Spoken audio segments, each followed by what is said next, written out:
from a strategic standpoint, you could argue silver is just as valuable. And maybe that's why you see these 8 Western banks that have gone to such great lengths to suppress the paper price.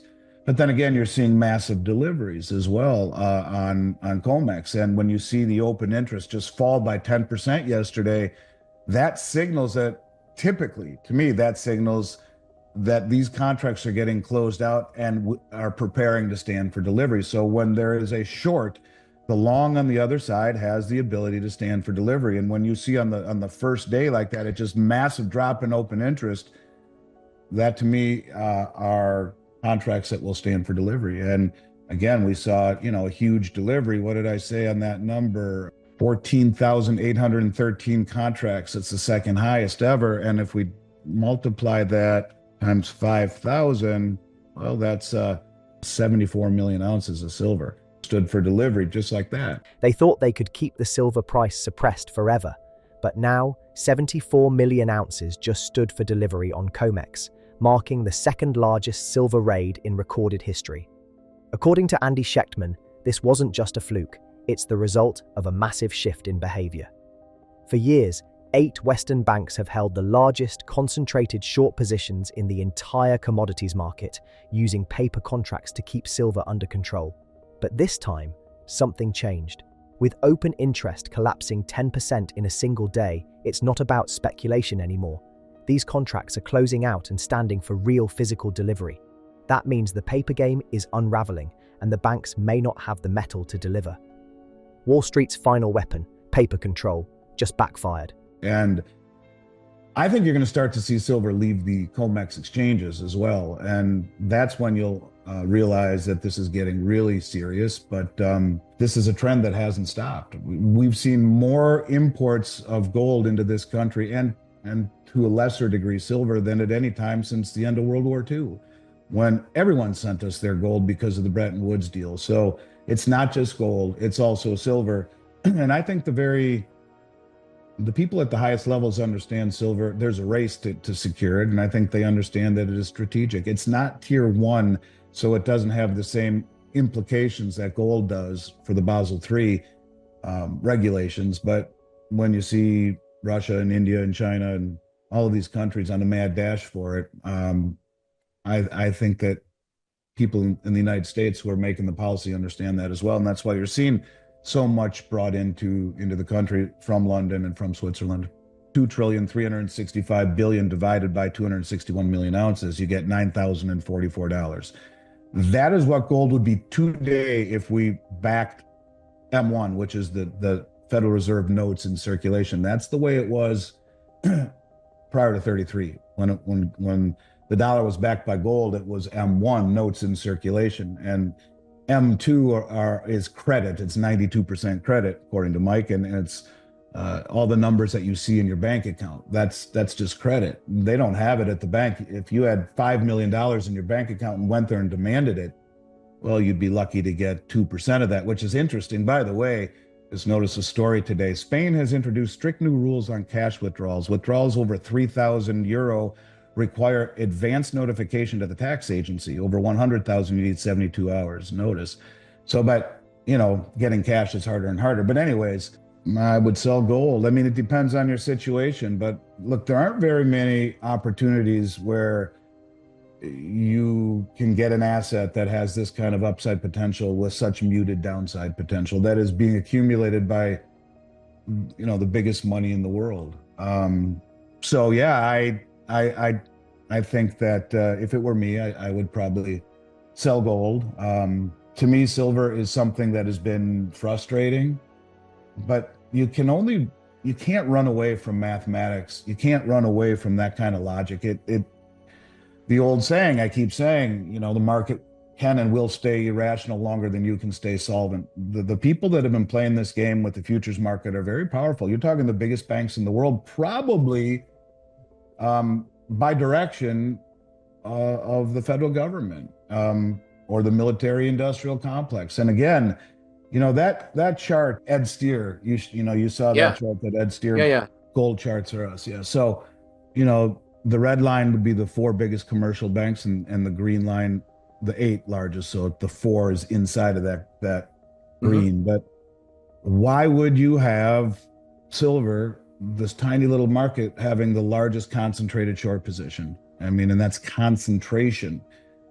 Look at crude oil, and you see where oil is right now. I mean, why the hell would they do that? At the same time, China, the second largest producer in the world, is flying all around the world buying doré and concentrate. Russia makes a public announcement that they're adding it to their stockpile. India's bought 800-900 million ounces in the last 5 years. And of course, this is something that's not stopping. And now the United States is importing it. But why would you have eight banks with that kind of a short position? There's something, that's very strategic about it. But that works when you don't have much of the world standing for delivery. And you do now. So that's kind of why I think you're seeing the volatility. That's why you're seeing huge deliveries. That's why you're seeing massive imports, because this is getting real. And you don't want to be on the wrong side of a failure to deliver one of these large banks. I guess we'll have to see. But if it were me, I'd sell gold for that reason. You could argue it's a generational trade. I mean, it's once in a generation trade. And, I hope people take me seriously on that. I mean, there are very few things I've ever seen where I can say to you, well, if all we do is hit 150-year averages, you'll double your money. And, that's something that you don't see very often.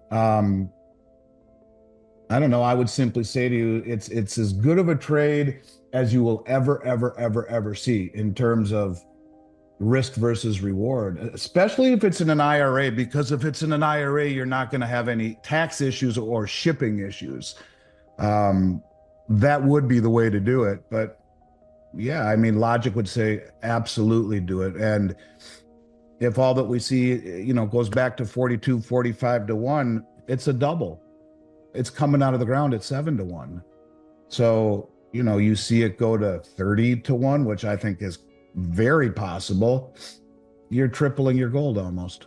Anything that you would sell will not trigger dealer reporting unless it can settle a COMEX contract. And it was either 3 kilo bars or a 100-ounce gold bar. We used to have to, if we haven't done it on the 1-ounce gold bars yet, and I believe we should.